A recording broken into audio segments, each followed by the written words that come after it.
Assalamualaikum warahmatullahi wabarakatuh.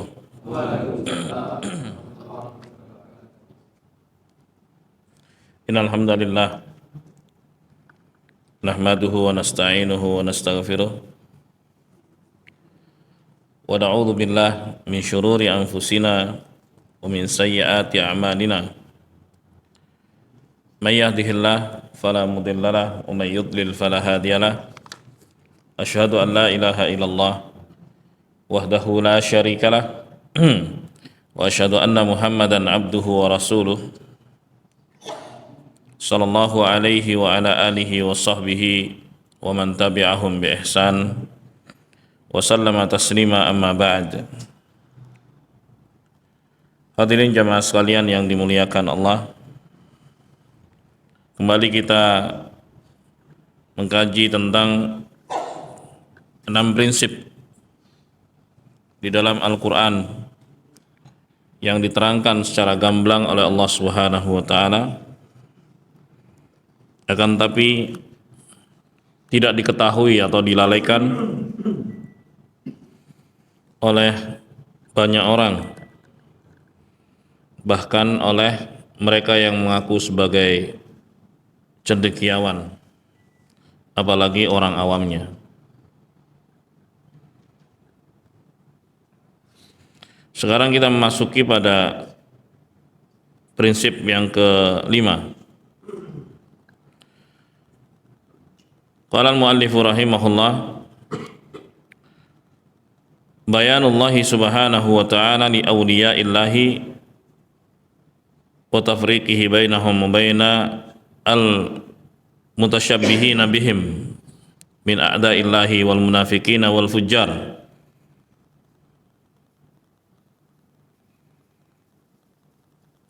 Penjelasan Allah Subhanahu wa Ta'ala tentang siapa walinya dan perbedaan atau pembedaan Allah Subhanahu wa Ta'ala antara mereka wali-wali Allah dengan orang-orang yang berkedok sebagai wali Allah, padahal sesungguhnya adalah musuh-musuh Allah, orang-orang munafik dan para pendosa. Ya, ini adalah prinsip yang agung. Wa huwa tafriqu baina auliya'illahi wa auliya'i syaitan, yaitu perbedaan antara wali Allah dengan wali setan. Ya. Lianna halal batil saru yusammauna awliya asy-syaitan, yusammauna awliya asy-syaitan awliya Allah. Sebab ahlul batil mereka disebut oleh wali-wali setan sebagai wali-wali Allah. Jadi ada pengaburan di sini. Sebenarnya ini wali setan tapi disebut sebagai wali Allah. Gitu.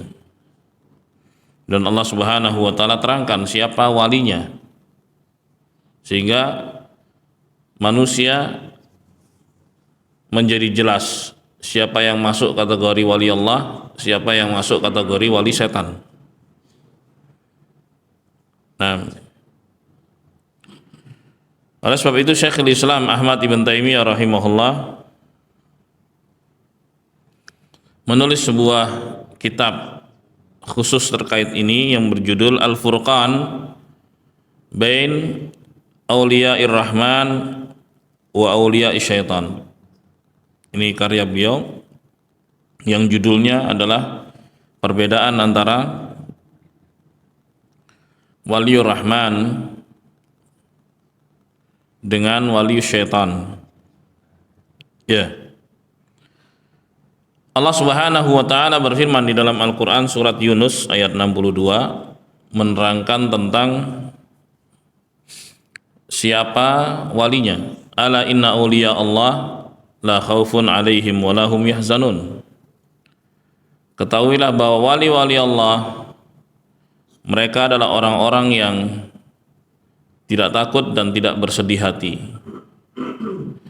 Mereka mendapatkan jaminan keamanan di akhirat sehingga mereka nggak takut, dan mereka tidak bersedih hati ketika harus meninggalkan dunia. Ya. Siapa mereka? Allah katakan alladzina amanu wa kanu yattaqun. Surat Yunus 62 63. Mereka adalah orang-orang yang beriman dan bertakwa. Itu definisi wali Allah. Ya, mereka yang beriman dan bertakwa. Siapapun yang beriman dan bertakwa adalah wali Allah. Lalu apa makna wali? Wali itu berasal dari akar kata al-walayah yang berarti al-mahabbah, cinta. Jadi waliullah adalah orang-orang yang dicintai Allah. Kalau dari akar kata al-wilayah berarti yang memerintah, menguasai, seperti dalam kalimat atau dalam kata wali murid, dia yang mengurus murid itu, atau wali kota, wali nagari, dan seterusnya. Taib. Itu kalau akar katanya wilayah, sebutannya wali juga. Kalau dari kata al-walayah, wali juga, tapi maknanya adalah yang dicintai. Jadi waliullah itu artinya orang-orang yang dicintai Allah. Siapa mereka? Mereka yang beriman dan bertakwa. Maka siapapun yang beriman dan bertakwa kepada Allah Subhanahu wa taala, maka dia dicintai oleh Allah Subhanahu wa taala. Jadi wali itu bukan gelar-gelar yang disematkan dengan penampilan tertentu, ini wali. Ya. Terus ada orang gila, ini wali. Kayak nggak punya definisi sama saya. Padahal Allah Subhanahu wa taala sudah terangkan di dalam Al-Qur'an siapa walinya, siapa orang-orang yang dicintainya. Jadi setiap orang kalau memenuhi syarat tersebut, dialah orang yang dicintai Allah. Syaratnya cuma dua, beriman dan bertakwa. Takwa itu artinya menjalankan perintah dan menjauhi larangan. Itu makna takwa. Maka siapapun yang beriman kepada Allah Subhanahu wa taala, tunduk dan patuh kepada Allah, menjalankan perintahnya, menjauhi larangannya, maka dia adalah wali Allah, adalah orang yang dicintai Allah Subhanahu wa taala. Ya. Dan Allah Subhanahu wa taala memberikan karamah, keistimewaan kepada orang-orang yang dicintainya, tapi bukan yang dibuat-buat. Seperti ditusuk nggak mempan, diiris nggak mempan, dibacok nggak mempan, bukan itu.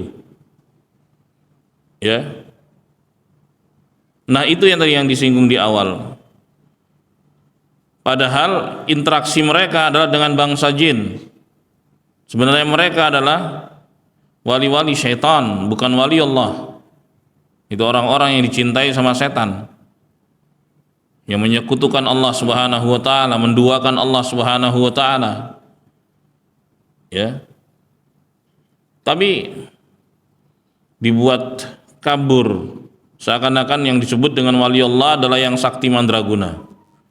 Seperti ini, wali ini bisa terbang, jalan di atas air. Ya. Maka tinggal dicek saja kalau orang itu patuh pada Allah Subhanahu wa taala, beriman pada Allah Subhanahu wa taala, menjalankan perintahnya, menjauhi larangannya, itu wali Allah. Dan gak ada pamer-pamer seperti itu. Karena sesungguhnya karamatul auliya itu merupakan bantuan Allah Subhanahu wa taala kepada mereka dan bukan untuk dipamerkan. Jadi jemaah sekalian yang dimuliakan Allah,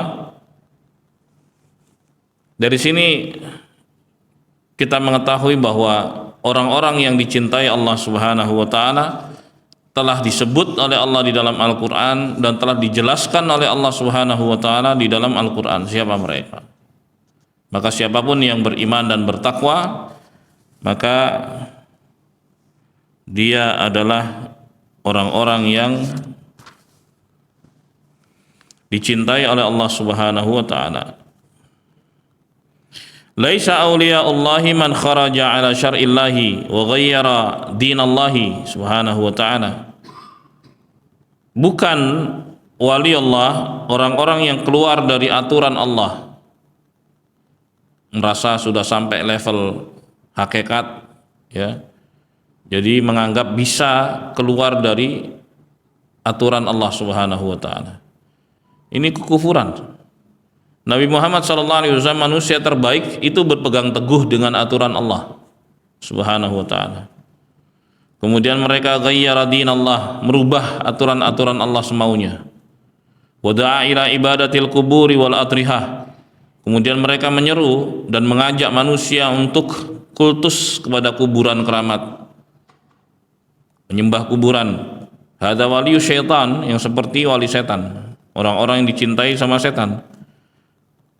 Walaisal waliyu huwa sahirul kahin wal khurafi alladhi yudhhiru an-nasi makhariq sihriyah.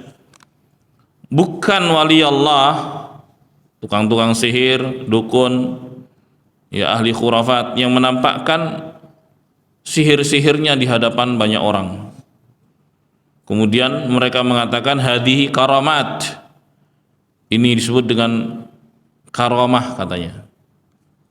Wa ya fil haqiqah makharik syaitaniyah, padahal hakikatnya itu adalah tipuan setan, bukan karamah. Jemaah sekalian yang dimuliakan Allah. Jadi itu ayat pertama. Wa yakfi fi hadza ayatun min surati Ali Imran. Kemudian al-muallif rahimahullah mengatakan, dan cukup dalam hal ini juga sebuah ayat dalam surat Ali Imran ayat 31, kata Allah Subhanahu wa taala, qul in kuntum tuhibbunallah fattabi'uni yuhibbukumullah. Katakanlah wahai Muhammad sallallahu alaihi wasallam, kalau kalian ngakunya cinta kepada Allah, maka ikuti aku, niscaya Allah Subhanahu wa taala akan mencintai kalian. Jadi untuk menjadi wali Allah, orang-orang yang dicintai Allah, itu harus mengikuti Rasulullah, meneladani Rasulullah sallallahu alaihi wasallam, ittiba'. Ya. Karena beliau adalah pilihan Allah Subhanahu wa taala untuk diteladani. Laqad kana lakum fi Rasulillah uswatun hasanah. Sungguh telah ada pada diri Rasulullah sallallahu alaihi wasallam suri teladan yang baik. Nah, jadi kalau ngakunya cinta kepada Allah, ikuti Rasulullah. Ya. Kalau ngakunya cinta kepada Allah tapi berbuat bid'ah, mengada-ngada dalam beragama, itu bukan cinta kepada Allah. Cinta pada Allah ikut Rasulullah. Perintahnya dijalankan, larangannya ditinggalkan, ya, dan tidak beribadah kepada Allah kecuali sesuai dengan aturan beliau sallallahu alaihi wasallam. Nggak bisa seorang semaunya, dan nggak bisa seorang beribadah tanpa mengikuti aturan yang dijelaskan oleh Nabi Muhammad sallallahu alaihi wasallam. Salat misalnya, Rasulullah mengatakan sallu kama ra'aitumuni usolli. Salatlah kalian sebagaimana kalian melihatku salat. Berhaji juga misalnya, khudhu anni manasikakum, ambillah dariku cara manasik haji kalian. Jadi kalau ingin menjadi wali Allah, dicintai Allah, ikuti Rasulullah sallallahu alaihi wasallam. Kemudian wa ayatun fil Maidah. Baik. Dan cukup menjelaskan prinsip ini, prinsip yang kelima ini, ya. adalah sebuah ayat dalam surat Al-Maidah ayat 54. Kata Allah Subhanahu wa taala, "Ya ayyuhalladzina amanu may yartadda minkum an dinih fasawfa ya'tillah biqaumin yuhibbuhum wa yuhibbuna adillatin 'alal mu'minina 'izzatin 'alal kafirin yujahiduna fi sabilillahi wa la yakhafuna laumata laim." Wahai sekalian orang yang beriman, barang siapa yang murtad dari kalian dari agamanya, maka Allah Subhanahu wa taala akan datangkan orang-orang yang Allah cintai dan mereka mencintai Allah Subhanahu wa taala. Seperti apa sifatnya? Adillatin 'alal mu'minin. Hormat dan merendah di hadapan orang-orang yang beriman. Itu sifatnya. Justru dia hormat dan merendah di hadapan orang-orang yang beriman. Aizzatin 'alal kafirin, tegas kepada orang-orang kafir. Ini sifatnya. Yujahiduna fi sabilillah, mereka berjihad di jalan Allah Subhanahu wa taala. Artinya bersungguh-sungguh untuk menegakkan aturan Allah di muka bumi. Maksudnya dia jalankan perintahnya, dia jauhi larangannya. Wala yakhafuna laumata laim, dan dia enggak takut sama sekali celaan orang-orang yang mencela. Ini sifat wali Allah yang tersebut dalam Al-Maidah ayat 54. Ya. Orang-orang yang dicintai Allah, mereka itu merendah di hadapan orang-orang yang beriman, tidak sombong, tidak congkak, tidak kasar. Sebaliknya, di hadapan orang-orang kafir mereka tegas. Kemudian mereka berjihad, bersungguh-sungguh menegakkan aturan Allah di muka bumi. Ya, i'la kalimatillah, meninggikan kalimat Allah, tegak di muka bumi. Dan mereka enggak takut celaan orang-orang yang mencela. Itu sifat wali Allah. Ya, selain yang diterangkan dalam surat Ali Imran 31, kemudian Al-Maidah 54. Dan juga surat Yunus 62 63 yang telah diterangkan di awal tadi. Itu tadi merupakan ciri-ciri dan sifat-sifat orang-orang yang dicintai oleh Allah Subhanahu wa taala. Jadi kan kesempatan masing-masing orang untuk menjadi waliullah itu terbuka asal syaratnya dipenuhi. Jadi jangan tertipu ya dengan slogan-slogan atau klaim-klaim bahwa wali itu turunan orang tertentu, begana begini, pakai pakaian tertentu dan seterusnya. Enggak, siapapun bisa untuk menjadi wali Allah, untuk menjadi dicintai oleh Allah Subhanahu wa taala asal syaratnya dipenuhi. Beriman dan bertakwa, meneladani Rasulullah sallallahu alaihi wasallam, hormat dan merendah kepada sama muslim, sama orang-orang yang beriman, tegas kepada orang-orang kafir, selalu berjihad dan bersungguh-sungguh dan menegakkan aturan Allah Subhanahu wa taala. Perintah Allah dijalankan, larangannya ditinggalkan. Kemudian enggak takut sama sekali dengan celaan orang-orang yang mencela. Pasti ada yang nyinyir ketika seorang menjalankan aturan Allah. Ya, banyak orang enggak suka, enggak peduli dia. Ya, jalan terus. Ini aturan Allah Subhanahu wa taala dijalankan. Ini larangan Allah dia tinggalkan. Gitu aja. Mau dikomen apapun enggak peduli dia. Jemaah sekalian yang dimuliakan Allah. Jadi 3 ayat tadi menyebut tentang sifat-sifat waliullah, sifat-sifat orang yang dicintai Allah Subhanahu wa taala. Allahu akbar. Kemudian al-muallif rahimahullah mengatakan, "Tsumma sara al-amru inda aktsari man yadda'il ilma." Tapi anehnya yang viral ya, bahkan menurut mayoritas orang yang mengklaim dirinya berilmu atau para cendekiawan, wa annahu min hudatil khalqi wa huffadhish syara', ya, Dan menurut orang yang mengklaim bahwa mereka adalah penjaga syariat, mengklaim bahwa mereka adalah penguasa hati, itu kan klaim-klaim orang-orang kayak gitu. Ya. Ila annal awliya, bahwa yang disebut waliullah, la budda fihim min tarkit tibair rusul, maka harus meninggalkan aturan Rasulullah sallallahu alaihi wasallam. Jadi nggak sholat? Iya, sholatnya di Mekah dia tuh. Kapan sholat di Mekah? Pakai apa? Ini banyak dibohong-bohongin dari dulu model kayak gitu tuh. Nggak usah percaya model-model kayak gini. Taib. Padahal cuma tidur aja kamarnya. Jadi disebut wali menurut mereka adalah orang yang nggak sholat, bahkan sebagian mereka ya, nggak semuanya, itu sebut wali, nggak sholat nih. Wali tapi dia wali. Jadi betul-betul manusia itu dibikin kabur, ya, nggak jelas. Padahal Allah sudah jelaskan di dalam Al-Quran siapa walinya. Hal ini yang mesti harus disosialisasikan supaya jangan manusia itu tipu-tipu, ya, oleh para penipu, para calo-calo agama yang menipu manusia dan menyesatkan manusia dari jalan Allah Subhanahu wa taala. Kemudian diikuti. Padahal mereka adalah para pemalas. Sampai-sampai nih mereka mengatakan saya muridnya Khadir, gitu. Selalu Khadir itu atau Khidir, ya, sebenarnya Khadir ya, itu dijadikan sebagai bemper atau tameng untuk sebuah kesesatan.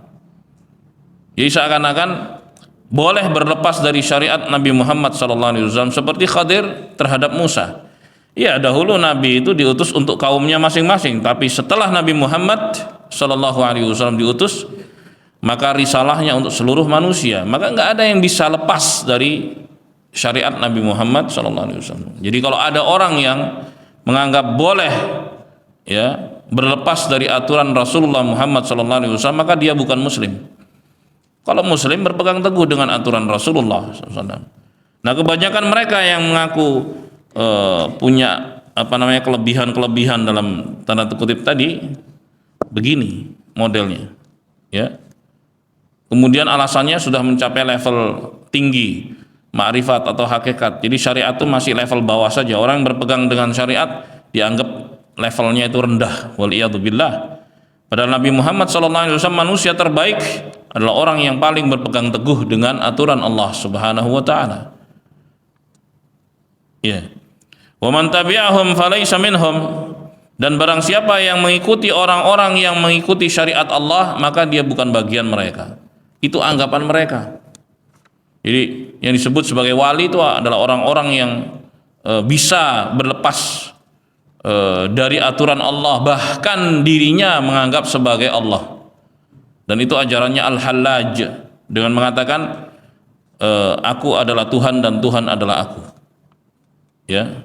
Manunggaling kawula Gusti, bersatunya hamba dengan Tuhan. Ini sesat, kafir pelakunya. Ya, Allah musta'an. Jemaah sekalian yang dimuliakan Allah, jadi sampai level seperti itu, kemudian dianggap sebagai wali. Walinya siapa? Ini walinya setan yang seperti ini, ibadallah. Jadi betul-betul Allah Subhanahu wa taala sudah terangkan ya di dalam Al-Qur'an tentang siapa walinya dengan sifat-sifat yang telah disebutkan tadi. Ibnul Qayyim rahimahullah mengatakan, laisa li auliya'illahi adamatun yatamayyazuna biha. Wali-wali Allah itu enggak punya tanda-tanda khusus. Ya sama mereka manusia biasa. Bal yakununa kasairin nas ma yu'rafun. Ya, wali-wali Allah itu sama seperti manusia yang lainnya. Sama seperti manusia lainnya. Ya. Yang membedakan adalah kadar ketakwaan. Semakin seorang bertakwa kepada Allah, artinya semakin seorang menjalankan perintah, menjauhi larangan Allah, maka semakin dicintai oleh Allah Subhanahu wa taala. Itulah wali Allah sungguhnya. Clear ya? Jemaah sekalian yang dimuliakan Allah. Selesai prinsip yang ke-5. Alhamdulillah. Baik, sebelum kita pindah ke yang ke-6, silakan yang bertanya. Ada pertanyaan, Bapak Ibu? Ya.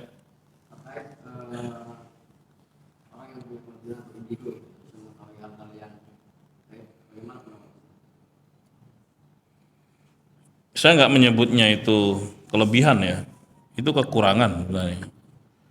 Orang bisa melihat penampakan itu kan gangguan setan. Bisa aja orang tuanya ketika berhubungan itu nggak baca Bismillah. Ya, karena Nabi SAW mengatakan atau mengajarkan doa sebelum berhubungan. Allahumma jannibna syaitan wa jannibis syaitan ma razaqtana. Ya Allah, jauhkan setan dari kami dan jauhkan setan dari apa yang kami rizkikan. Kata Rasulullah, ya, jika dari hubungan tersebut ditakdirkan lahirnya seorang anak, maka anak itu tidak akan diganggu setan selamanya. Jika ada penampakan itu ya gangguan itu. Orang tuanya nggak baca doa, itu aja, tabrak aja gitu kan. Nah itu. Ada enaknya, nggak ada enaknya, mereka nggak ada enaknya ngelihat kayak gitu. Itu kan penampakan, gangguan. Sementara wujud aslinya nggak bisa dilihat. Allah Subhanahu Wa Taala mengatakan, Innahu yarakum huwa wa qabiluhu min haitsu la tarawnahum. Sungguhnya iblis dan bala tentaranya itu setan-setan itu bisa melihat kalian sementara kalian nggak bisa melihat mereka. Itu Allah yang bilang begitu. Nah kalau kemudian ada penampakan itu, terus apa itu? Ya bohong aja kan. Itu ganggu namanya, kayak bikin topeng-topeng yang apa serem-serem kemudian dikagetin, itu kan gangguan, nggak nyaman kan, ada penampakan semacam itu. Padahal itu bukan wujud asli, kita nggak akan mungkin bisa melihat mereka, karena Allah Subhanahu Wa Taala mengatakan begitu. Ya, jelas itu gangguan, bukan anugerah. Itu kata saya. Demikian. Oh ya Pak, silakan Pak.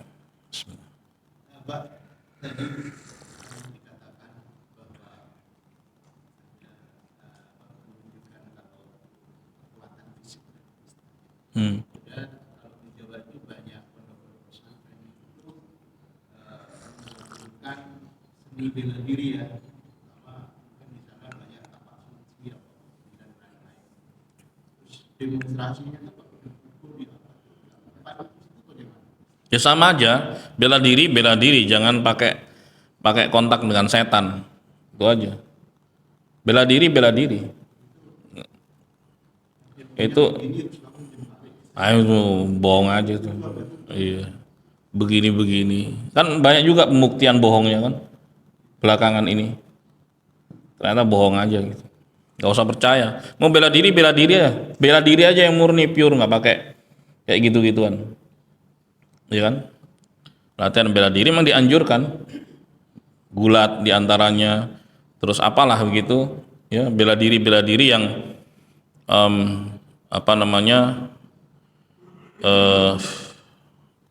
tapi menghindari bagian wajah, ya wajah itu nggak boleh dihantam. Ya kalau tinju kan wajah semua yang dihantam kan. Nah itu dilarang, Rasulullah melarang untuk menghantam. Enggak, maksud saya ini bela diri apapun maksudnya. Silakan pelajari, tapi hindari bagian wajah gitu loh. Bela diri apapun silahkan pelajari tanpa harus demonstrasi dengan yang dibilang sakti dibacok kebal gitu kan.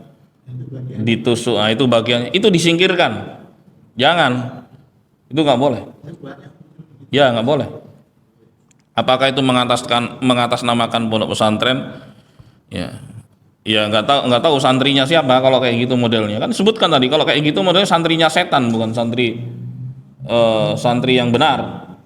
Ya kan? Itu tergantung kan penyebutan pondok pesantren ya. Santrinya siapa?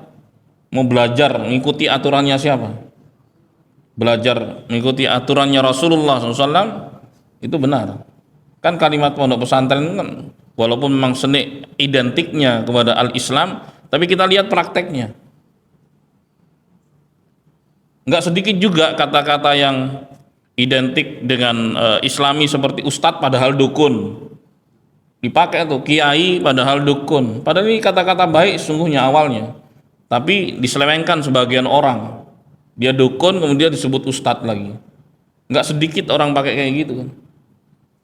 Ya, oleh sebab itu jangan tertipu. Karena di kita ini belum ada yang betul-betul bahwa kalimat itu, kata-kata yang baik itu benar-benar layak disematkan kepada orang gitu. Siapapun bisa pakai. Bahkan kebo pun bisa digelari dengan kiai. Ya kan? Banyak gelar-gelar itu. Kebo ya semua orang bisa. Oleh sebab itu ini kan banyak pengaburan ini, harus diluruskan. Pelurusan itu penting. Ya, mana yang islami, yang mana yang bukan islami. Mana yang betul-betul orang-orang dicintai Allah Subhanahu wa taala, mana orang-orang dicintai sama setan, harus diterangkan. Sebutkan dari ciri-cirinya supaya kita tidak tertipu, kan begitu. Ada 3 ayat kan tadi kan menerangkan itu tentang sifat siapa? Orang-orang yang dicintai Allah Subhanahu wa taala. Yang pertama apa tadi? Surat Yunus ayat berapa? 62 63. Kemudian Ali Imran 31. Satu lagi Al-Maidah 54. Itu dia. Itu adalah sifat waliullah. Itu adalah sifat orang-orang yang dicintai Allah. Maka jangan tertipu. Ya. Jangan tertipu. Allah sendiri yang menerangkan itu dalam Al-Qur'an. Jadi kita nggak mudah percaya dengan penampilan-penampilan tertentu, gaya-gaya tertentu, kemudian menyebut sebagai waliullah. Semua kita punya kesempatan untuk menjadi orang yang disayang Allah, orang yang dicintai Allah. Syaratnya apa? Beriman dan bertakwa. Ya, beriman bertakwa, meneladani Rasulullah Shallallahu Alaihi Wasallam, merendah di hadapan orang-orang yang beriman, hormat pada orang-orang beriman, tegas pada orang-orang kafir, kemudian selalu berjihad, bersungguh-sungguh menegakkan aturan Allah, meninggikan kalimatullah, dan tidak takut celaan orang-orang yang mencela. Itu sifat-sifat orang-orang yang dicintai Allah Subhanahu wa taala. Masya Allah. Ada lagi? Silakan Bapak Ibu.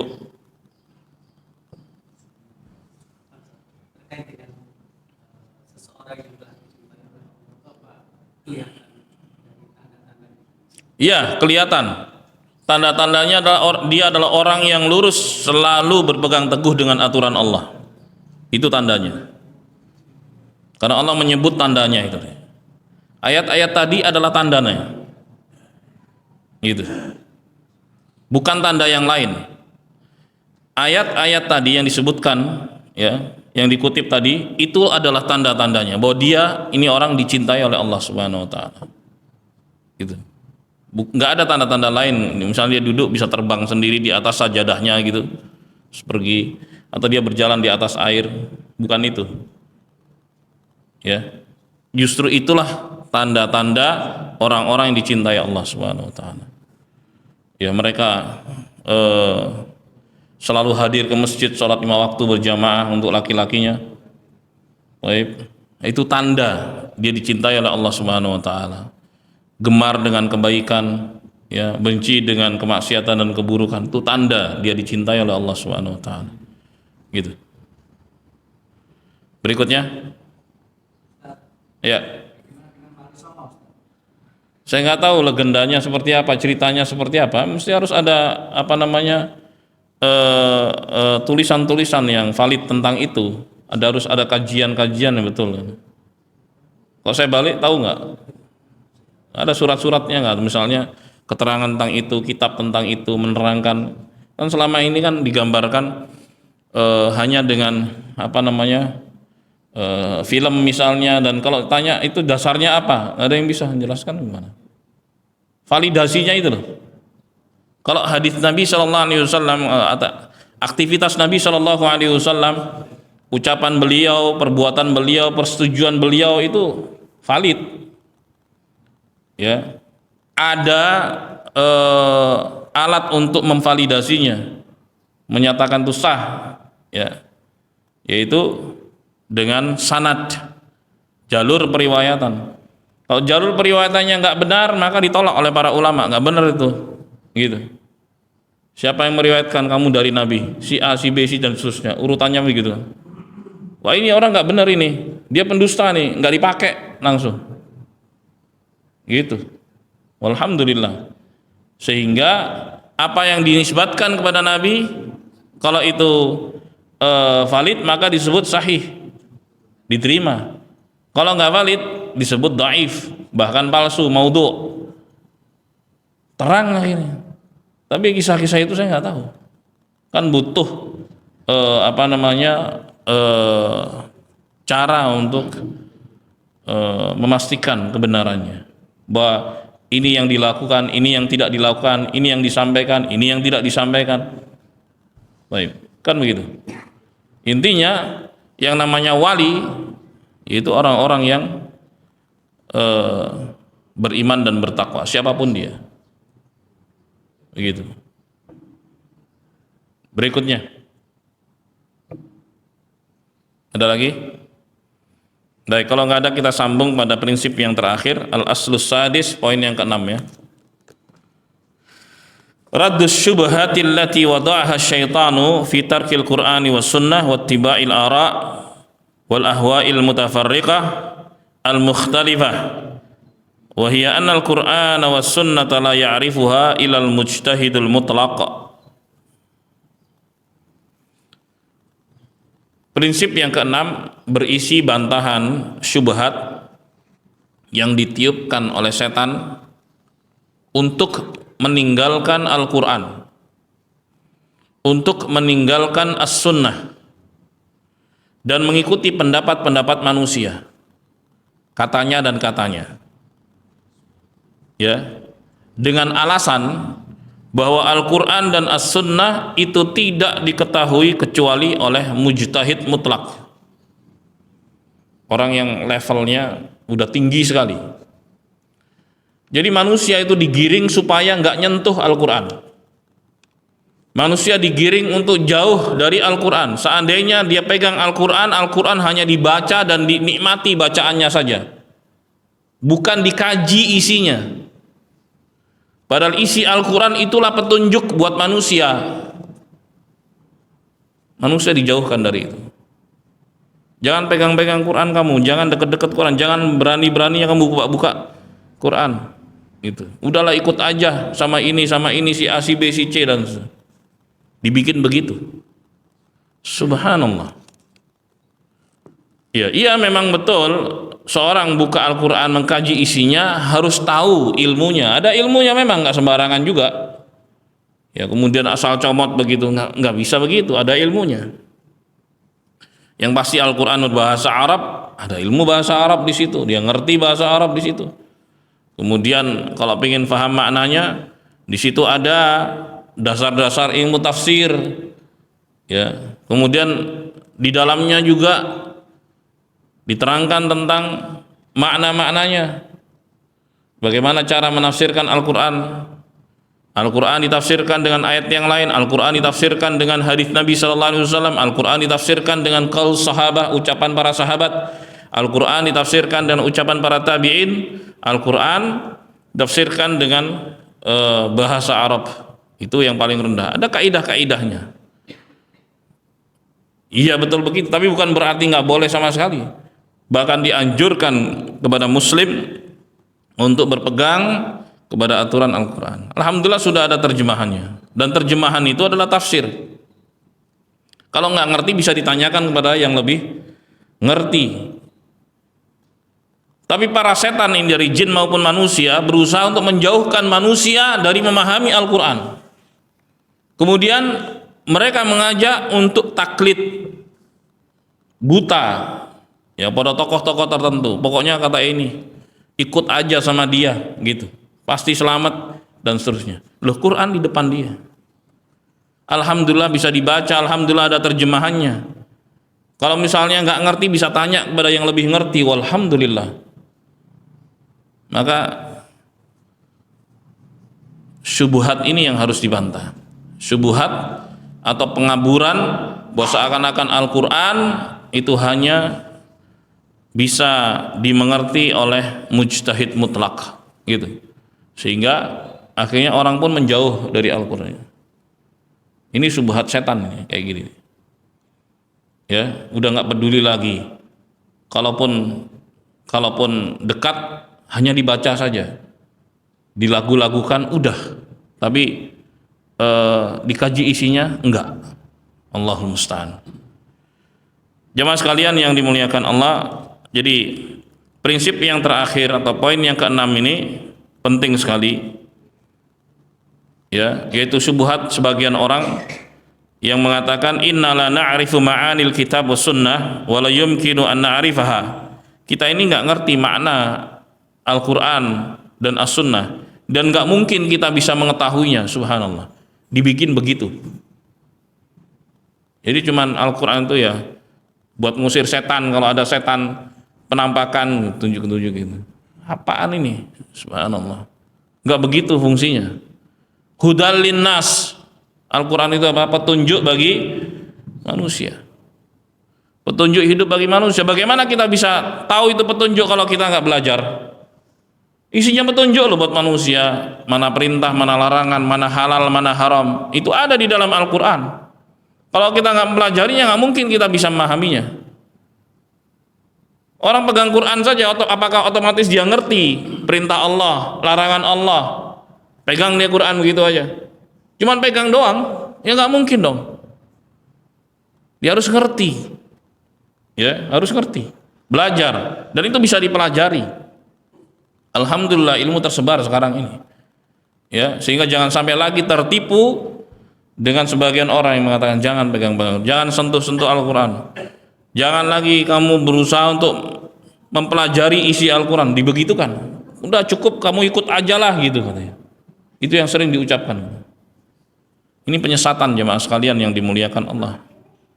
Orang sudah ikut kepada pendapat-pendapat manusia, manusia akan diombang-ambingkan. Tapi orang kalau punya pegangan kuat terhadap Al-Quran, dia ngerti ya petunjuk-petunjuk dalam Al-Quran, dia nggak akan diombang-ambingkan. Rasulullah Shallallahu Alaihi Wasallam sabda sebelum wafat, taraktu fikum amrain in tamassaktum bihima lan tadillu. Aku tinggalkan kepada kalian dua. Kalau kalian pegang erat-erat keduanya, sekali-kali kalian tidak akan tersesat, tidak akan diombang-ambingkan manusia, tidak akan menjadi buih. Gitu kan? Pegang kitab Allah wa sunnati. Kitabullah itu Al-Quran dan sunnahku, ajaranku. Itu pesan dan wasiat Rasulullah Shallallahu Alaihi Wasallam. Maka orang-orang yang mengatakan jauhi Al-Quran, kamu nggak bisa deh, jangan hiraukan. Terus belajar, berusaha untuk paham, ya, dan bisa membaca Al-Quran secara langsung dan memahami maknanya. Baik. Jemaah sekalian yang dimuliakan Allah, maka dikatakan kepada mereka, Al-Qur'anu fi asya' wadihah ya'rifuha al-'ami wa ya'rifuha al-muta'allim. Al-Qur'an itu di dalamnya banyak ya perkara yang jelas, yang difahami oleh orang awam sekalipun, yang dipahami oleh para pelajar, yang difahami oleh para ulama. Ya, bahkan level awam pun paham pada sebagiannya, enggak keseluruhan.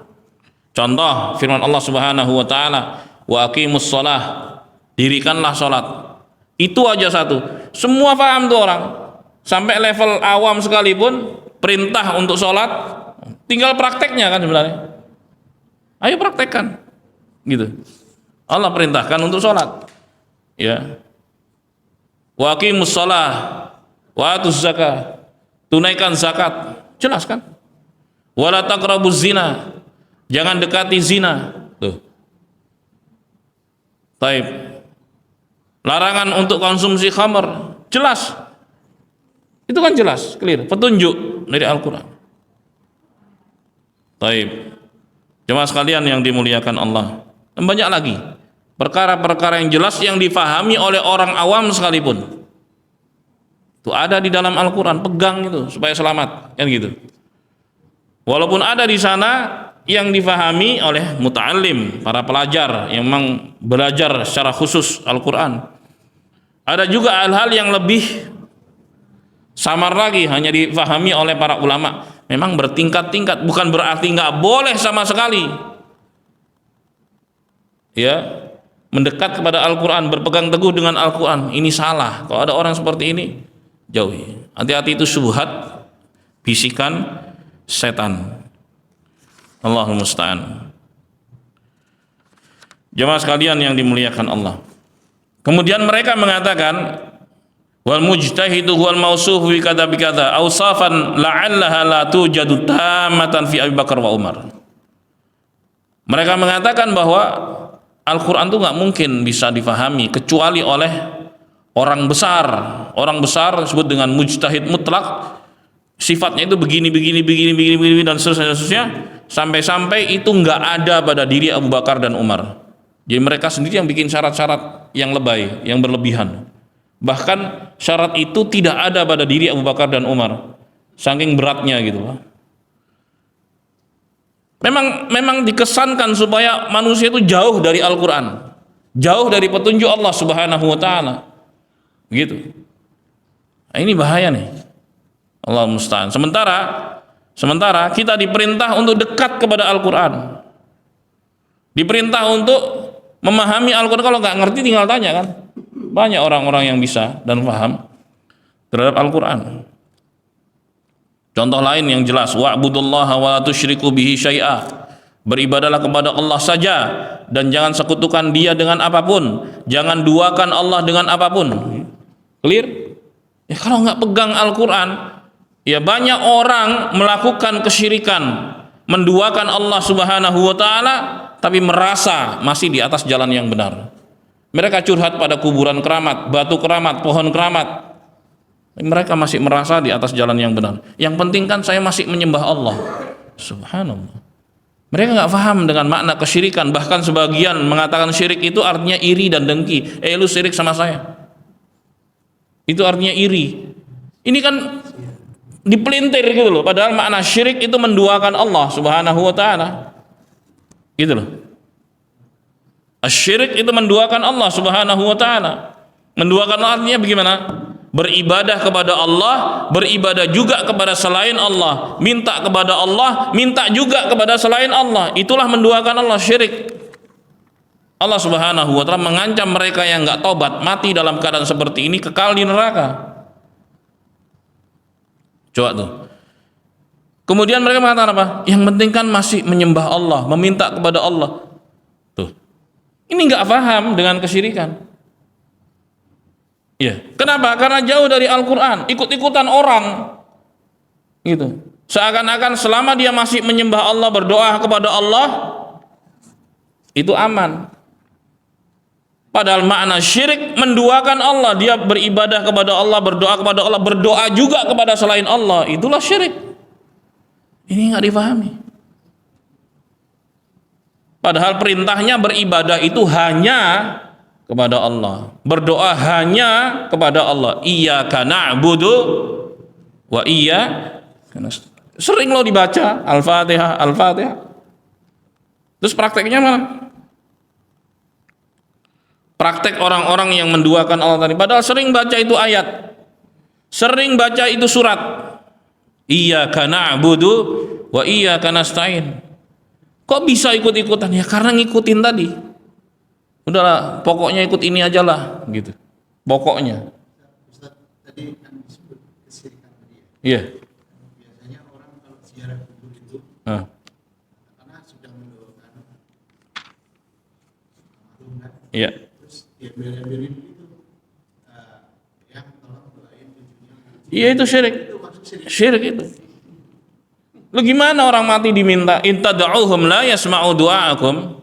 Kalau kalian minta kepada mereka, mereka nggak dengar permintaan kalian. Walau sami'u mastajabu lakum. Kalau seandainya mereka dengar, mereka nggak bisa memenuhi permintaan kalian. Itu Allah yang bilang. Itu masuk syirik loh. Gimana? Orang udah mati masuk doanya yang gitu. Gimana orang mati? Mereka butuh doa kita yang masih hidup gitu. Bukan orang yang hidup butuh doa mereka yang sudah mati. Balik-balik itu. Terus merasa masih muslim gitu dengan itu. Iya kan? Padahal itu perbuatan syirik. Itulah perilaku jahiliyah yang ditentang oleh Rasulullah Shallallahu Alaihi Wasallam. Sekarang ada orang ngaku turunannya Rasulullah, tapi ngajaknya begituan. Ini turunannya Abu Jahal ini. Yang ngajak begituan kan Abu Jahal dan tentaranya, teman-temannya. Rasulullah nggak ngajak begitu.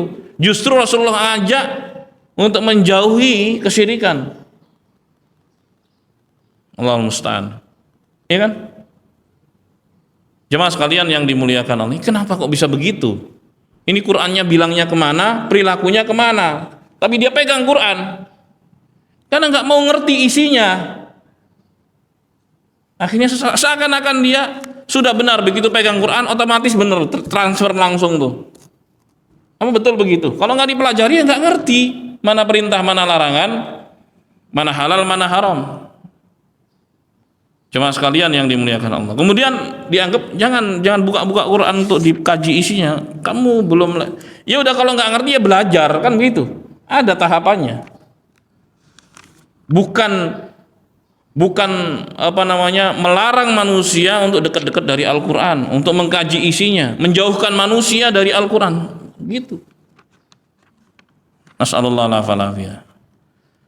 Padahal Allah Subhanahu wa taala mengatakan afala yatadabbaruna Al-Quran.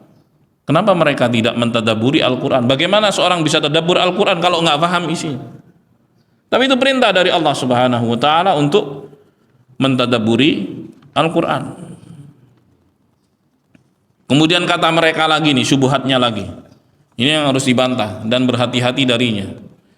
Wa man talabal huda minhuma fahuwa imma zindiq wa imma majnun. Barang siapa yang mencari petunjuk dari Al-Qur'an dan As-Sunnah, kata mereka, itu adalah orang zindik, orang yang sesat dan orang yang gila. Dibilang begitu. Selalu tuduhannya begitu. Kita kembali pada Quran Sunnah, gila nih orang nih gitu. Dibilang gitu.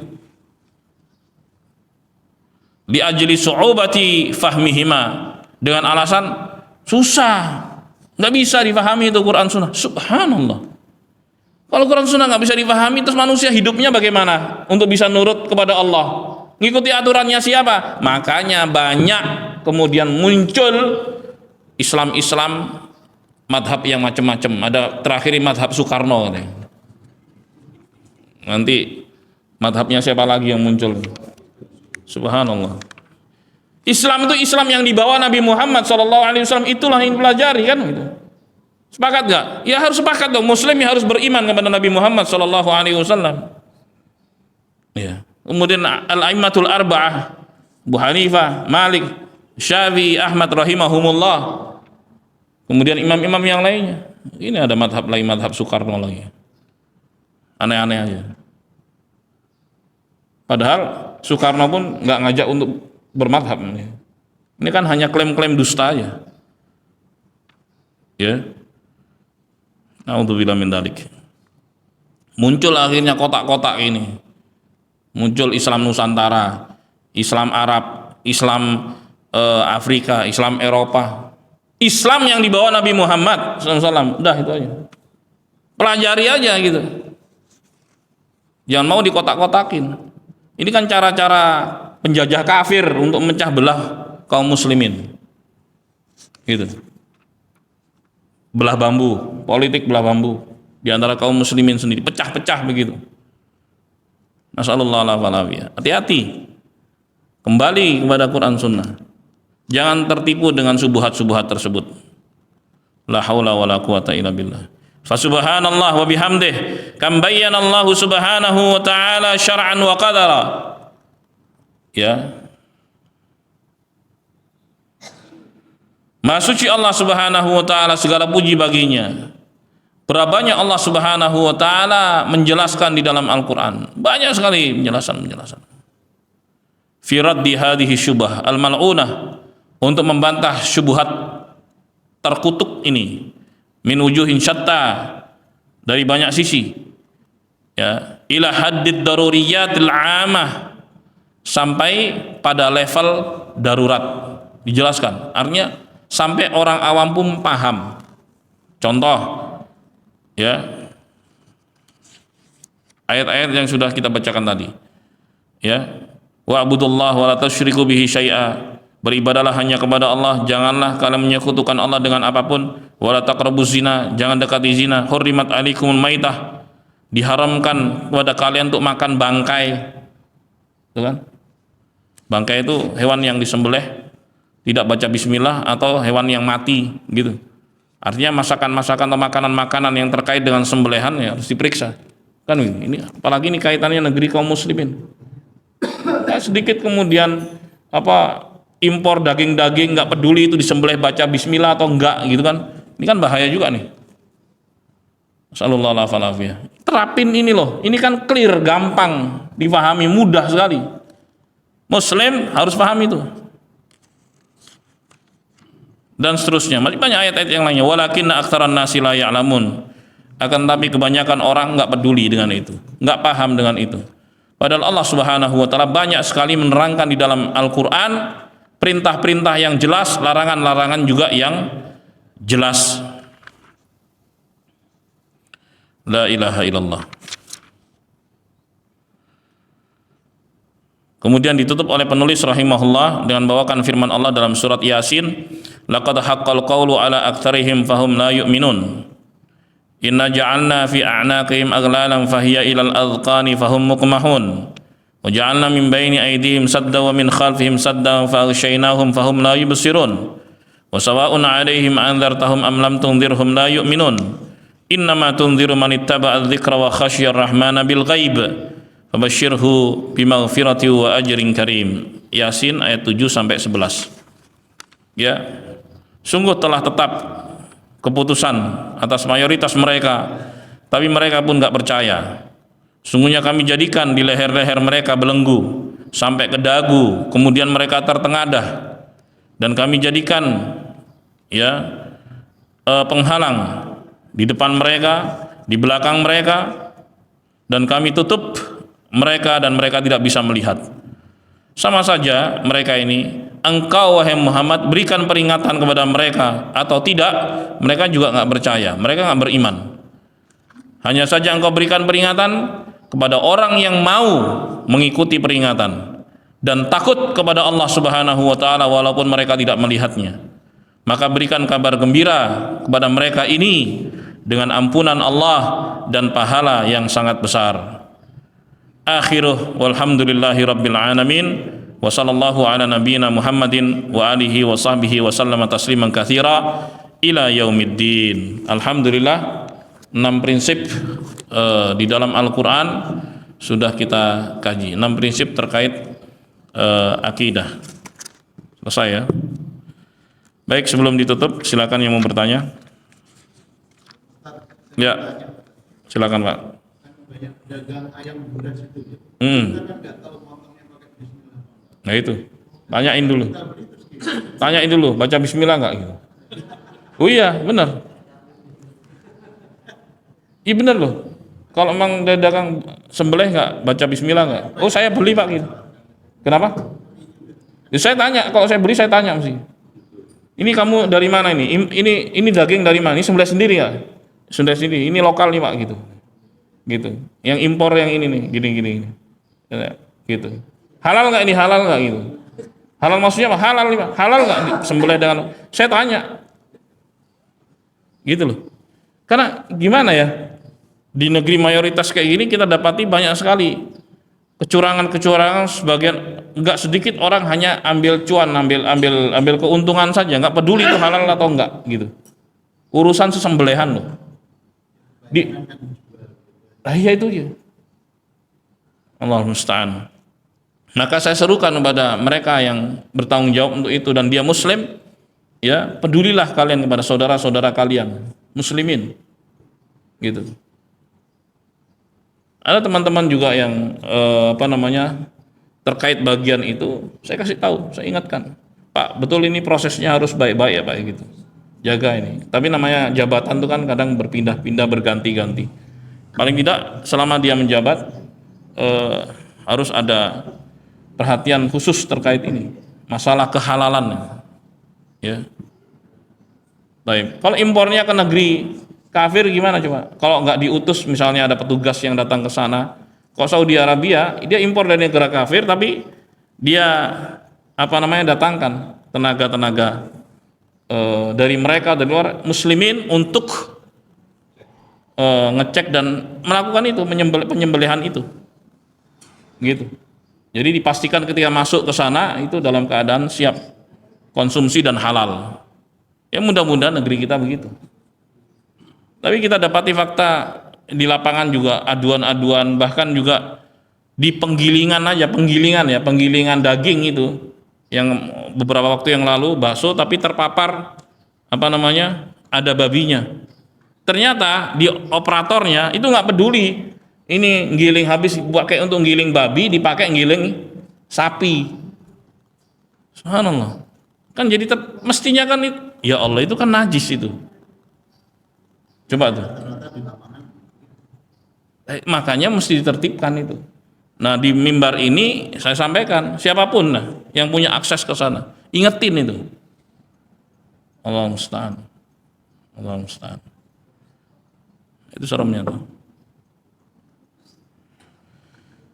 Ya tapi paling tidak ada logo halal itu, paling tidak. Walaupun kadang-kadang orang bilang halal, ya asal aja. Saya pernah soalnya masuk restoran bilang ini halal nih, halal.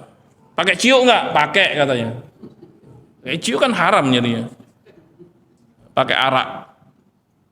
Dibilang halal tuh, tapi asal ngomong aja berarti kan. Pernah saya betulan. Bukan ini asal ngomong, saya sendiri nanya mesti. Kita harus cerewet, memang begitu. Apalagi di negeri kita, kaum muslim mayoritas gitu. Harus pastiin itu. Allah musta'an. Ya kalau sudah termakan terus gimana tuh? Banyak-banyak istighfar. Astagfirullahaladzim. Nah itu kan jelas dalam Quran yang kayak gitu kan, bener gak? Jelas itu dalam Quran. Terus dibilang gak jelas gitu. Nas'alullah al-afiyah. Cukup ya? Alhamdulillah. Semoga bermanfaat dan kurangnya mohon maaf. Semoga Allah selalu memberikan taufik hidayah kepada kita semua dan menyelamatkan kita di dunia maupun di akhirat. Amin ya rabbal alamin. Subhanakallahumma bihamdik asyhadu an la ilaha illa anta astaghfiruka wa atubu ilaik. Assalamualaikum warahmatullahi wabarakatuh.